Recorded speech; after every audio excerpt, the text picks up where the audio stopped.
We sat in the room, knowing history was new.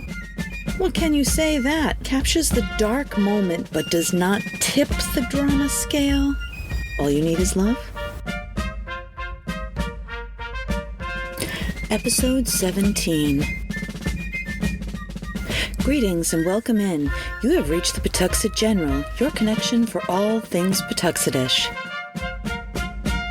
This week, we continue our outward glance with a Parisian ghost story set in 1986, with a croissant recipe to match. One of the first soda drinks I was paid to make, and my test to run the cafe at Fellini's, the eggcream, as well as our continuing reading of The Case of Charles Dexter Ward by H.P. Lovecraft as part of our House on the Corner series.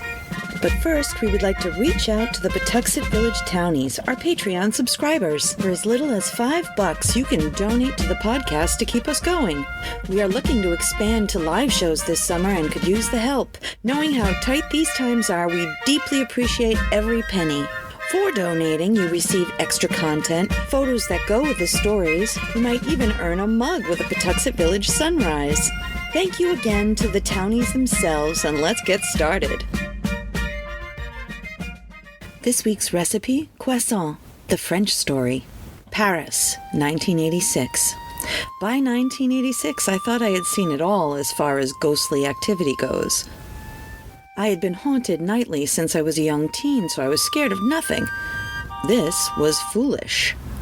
For the spooks that I had encountered here in the U.S. were young and powerless in comparison to the old entities of Europe, as I would find out in Warwick, England first, and then so much more deeply in Paris.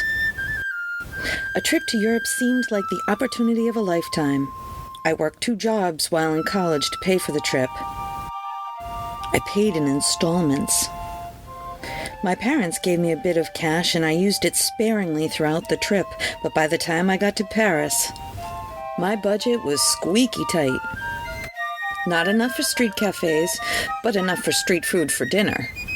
That said, the free continental breakfast was integral to keeping a budget and not to be missed. In all fairness, I felt eyes on me everywhere. From the moment I arrived in Paris, I actually felt hot under someone's gaze. But there was no one. I mean, my traveling companions, who mostly kept to themselves. We would all gather a couple of times a day to check in for safety's sake. But always I looked over my shoulder for the person watching me. The first night, my roommate in France was funny, sweet, and a great person. She was devout and silly, my favorite combo.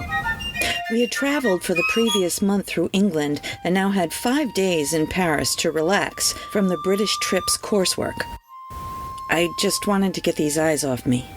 The hotel in Paris was a spiral with an elevator that went through the center, full of wrought iron and well-oiled gears. To comply with fire codes, each floor's hallway was broken up, with fire doors every 50 feet. And when they opened and closed, they made a distinct sound, a wheeze and a slam every 50 feet or so. My roommate R and I were a bit exhausted, broke, and a bit defeated on our first day.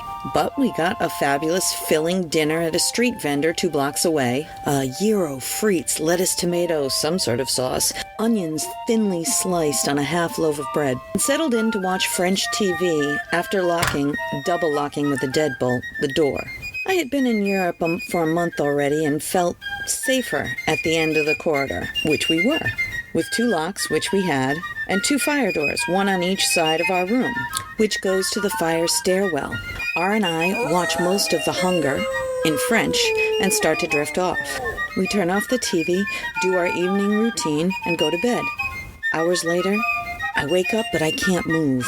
I can hear the fire doors all along the corridor opening one by one, footsteps, heavy footsteps, coming closer and closer. I know we're the last room on the floor. I keep thinking there's no reason for them to come down to us. Why not take the elevator to the next floor? My thoughts become more frantic and I realize that I'm staring at the door handle. In this hotel, the handle is only on the inside of the door. You turn a key on the outside, but the handle on the inside does not turn. R had teased me about setting the deadbolt as well, but it served us well. I can hear the footfalls one by one coming down the hall. each door slamming. Then the steps stop outside our door.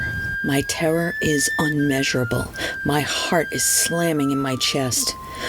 I look over at R to see her staring with wide eyes at me, and then at the door. The handle, impossibly, turns. We stare into each other's eyes and do not scream. We don't move. We just stare at each other and nothing happens. No steps go away. No doors open. Nothing. How is that so? I'm frightened senseless, but after an hour or so, inexplicably, I fall asleep. In my dream, I can see home where my sister and Mom is. In my dream, I'm standing in the living room looking across the street. The house across the street has a living room window as well. And in that window, I see a man in a black suit, black hair, with a great creepy smile looking directly at me. I recognize this feeling, as the gaze has been on me the entire time I've been in France. I hear my sister in the bathroom upstairs and sprint to the room. He laughs at me and rushes to beat me to her. I run up the stairs, burst in the door. My sister is looking in the wall-length mirror. I am behind her, but she does not see me. She sees him in the mirror. I am helpless. I am helpless as he grabs my sister and I am flung from the room. The next thing I know, I'm at the bottom of the stairs. My sister leaves the bathroom, looks at me with the same creepy smile as the man.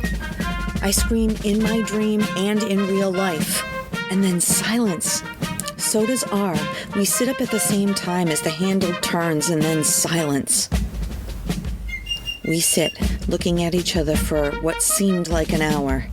And when we're sure we're alone, we exclaim to each other in a rush what we both saw and heard. We do not share our dreams. We checked the locks and went downstairs for our first Parisian breakfast. Well earned. Now let me tell you, by this time, we were well used to European breakfast. R and I made our way down for the very beginning of breakfast. If you were late, you missed out, and that was your only free meal.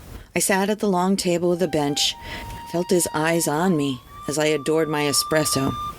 R and I agreed that our destination today would be Notre Dame. Scared, hungry girls gulped down the breakfast before them, silently and gratefully before leaving the spiral tower for the golden warmth of Notre Dame.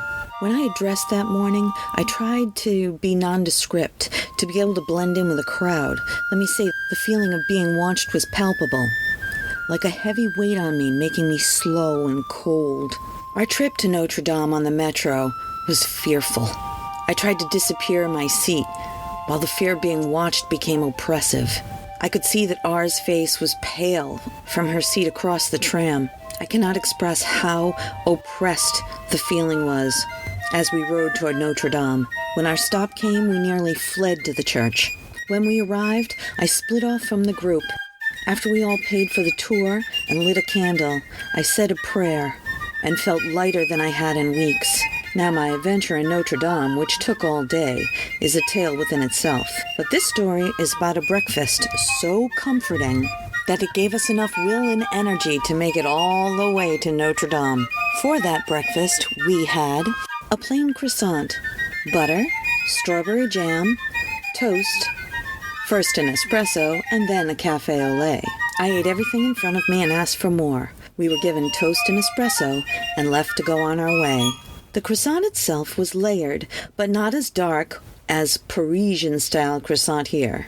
The flakes refueled my soul for the journey to the church. Based on Julia Child's method, this recipe is closest to what I tasted that day.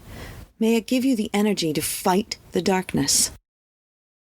I call these quick croissants. You will need 1 ounce fresh cake yeast, 1 1/4 cup warm milk, your preference, 1/3 of a cup of sugar, 2 teaspoons of salt, 4 cups flour, plus a bit more for rolling, and 1 pound unsalted butter. The night before during winter, or an hour before in summer, take the butter out and put it in a mixing bowl to be softened in the morning, not melted. This is integral to the recipe. It must be softened and cool. In the morning, combine the first 4 ingredients, the yeast, milk, sugar, and salt, in your mixer bowl. Let it sit for about 5 minutes. It should foam a little. Add the flour and mix slowly until incorporated. Then beat on medium-high for about 5 minutes until it is smooth and elastic. At this point, I put the dough into a bowl with either loose plastic or a hand towel over the top and let sit until it's doubled in size. Now for the rolling. Hang in there, it's not that bad. This is the quick way, remember? Stick with me. So take that butter from last night and beat it for a minute or two just to soften it. With a little flour on your board, roll out the risen dough to the biggest square you can without fear of tearing. 11 to 14 inches is great. Gently spread the butter all over the square, leaving about a half an inch all the way around the edge. Now, fold in thirds vertically, like an envelope, and then into thirds horizontally.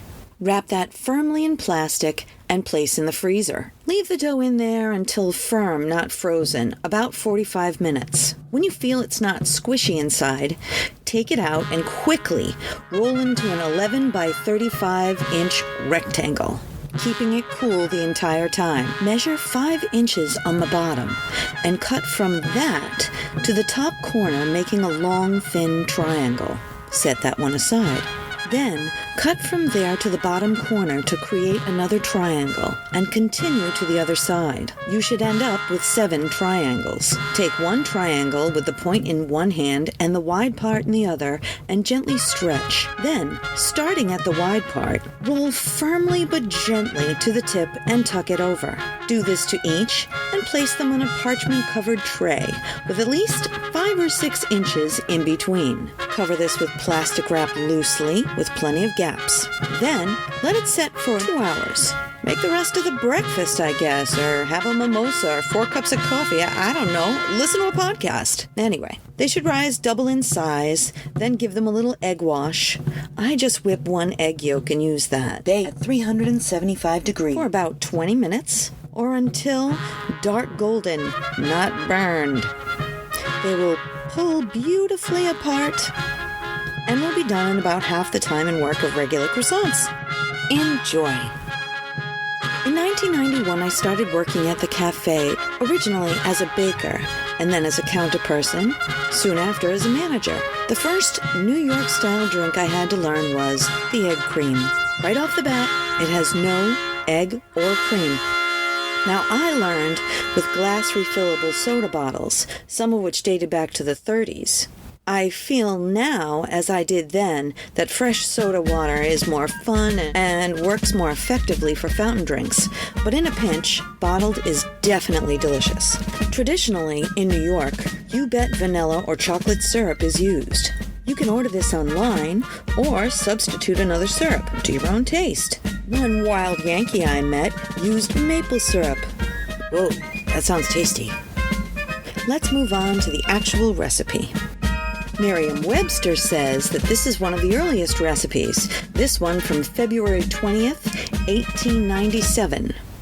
For the egg cream, 4 ounces evaporated milk, 4 egg yolks, 1 ounce vanilla extract, 12 ounces syrup. I don't want to try that. Let's just go with the way I learned. For this, you will need 3 tablespoons of You Bet syrup in a tall glass. Add 3/4 cup of milk, your choice, and stir it. Then add seltzer to the top.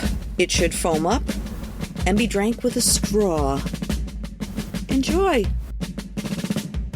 I want to tell you about my friend Mike and his Electromagnetic Pinball Museum and Restoration Arcade. It's an all-inclusive place to relax and share anything related to modern pinball, EM pinball, and arcade games. A group of pinball and arcade fans with an addiction to games of all kinds and Lego too.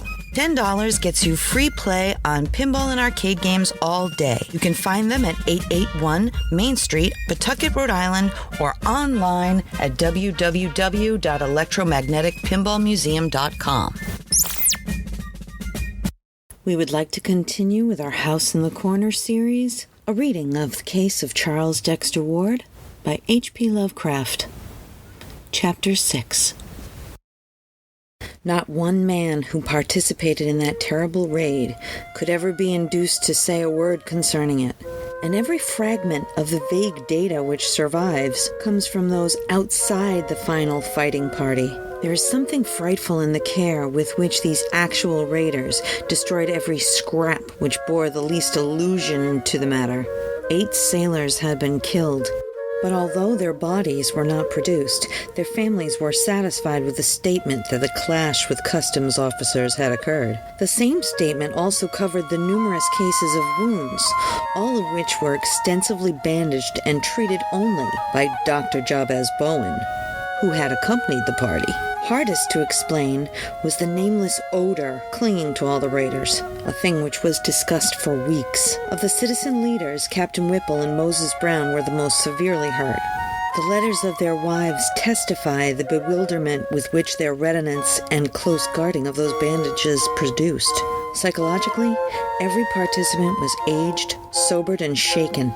It was fortunate that they were all strong men of action and simple, orthodox religionists, for with more subtle introspectiveness and mental complexity, they would have fared ill indeed. President Manning was the most disturbed, but even he outgrew the darkest shadow and smothered memories in prayers. Every man of those leaders had a stirring part to play in later years, and it is perhaps fortunate that this is so. For little more than a 12th month afterward, Captain Whipple led the mob who burnt the revenue ship Gaspee. And in this bold act, we may trace one step in the blotting out of unwholesome images. There was delivered to the widow of Joseph Kerwin a sealed leaden coffin of curious design, obviously found ready on the spot when needed, in which she was told her husband's body lay. He had, it was explained, been killed in a customs battle, about which it was not politic to give details. More than this, no tongue ever uttered of Joseph Kerwin's end, and Charles Ward had only a single hint therewith to construct a theory. The hint was the merest thread, a shaking underscoring of the passage in Jedediah Orne's confiscated letter to Kerwin, as partially copied in Ezra Whedon's handwriting. The copy was found in the possession of Smith's descendants, and we are left to decide whether Whedon gave it to his companion after the end, as a moot clue to the abnormality which had occurred, or whether, as is more probable, Smith had it before, and added the underscoring himself from what he had managed to extract from his friend and adroit cross-questioning. The underlined passage is merely this: I say to you again, do not call up any that you cannot put down, by the which I mean any that can turn, call somewhat against you, whereby your powerfulest devices may not be of use. Ask of the lesser, lest the greater shall not wish to answer, and shall command more than you. In the light of this passage, and reflecting on what last unmentionable allies a beaten man might try to summon in his direst extremity, Charles Ward may well have wondered whether any citizen of Providence killed Joseph Kerwin. The deliberate effacement of every memory of the dead man of Providence life and annals was vastly aided by the influence of the raiding leaders. They had not at first meant to be so thorough, and had allowed the widow and her father and child to remain in ignorance of the true conditions. But Captain Tillinghast was an astute man, and soon uncovered enough rumors to whet his horror, and cause him to demand that his daughter and granddaughter change their name, burnt the library of all remaining papers, and chiseled the inscription from the stone slab above Joseph Kerwin's grave. He knew Captain Whipple well, and had probably extracted more hints from that bluff mariner than anyone else ever gained respecting the end of the accursed sorcerer. From that time, the obliteration of Kerwin's memory became increasingly rigid, extending at last by common consent even to the town records and files of the Gazette, and in extent only to the fate of that sinful King Rosenar in Lord Dunsany's tale, whom the gods decided must not only cease to be, but must cease ever to have been. Mrs. Tillinghast, as the widow became known after 1772, sold the house in Olney Court and resided with her father in Powers Lane until her death in 1817. The farm at Pawtuxet, shunned by every living soul, remained to moulder through the years, and seemed to decay with unaccountable rapidity. By 1780, only the stone and brickwork were standing, and by 1800, even these had fallen into shapeless heaps. None ventured to pierce the tangled shrubbery on the riverbank behind, which the hillside door may have lain, nor did any try to frame a definite image of the scenes amidst which Kerwin departed from the horrors he had wrought. Only robust old Captain Whipple was heard by alert listeners to mutter once in a while to himself, "Pox on that thing. Pox on that," but he had no business to laugh while he screamed. 'Twas as though the damn thing was up at his sleeve. For half a crown, I'd burn down his house. And that is Chapter 6 of The Case of Charles Dexter Ward by H.P. Lovecraft in our continuing series, The House on the Corner. Once again, we want to thank you all for joining us here at the PG. There is a link in the show notes to our Patreon page if you are interested in becoming part of our Pawtuxet General family. If you'd like to reach out with any questions or suggestions or, dare I say, a ghost story, our email is jess@pawtuxetgeneral.com. Until we meet again, please, let's try to reach out to each other. Many hands make light work. Stay safe, and we'll meet you back here at the Pawtuxet General. A Something for Posterity production, pre-recorded in Pawtuxet.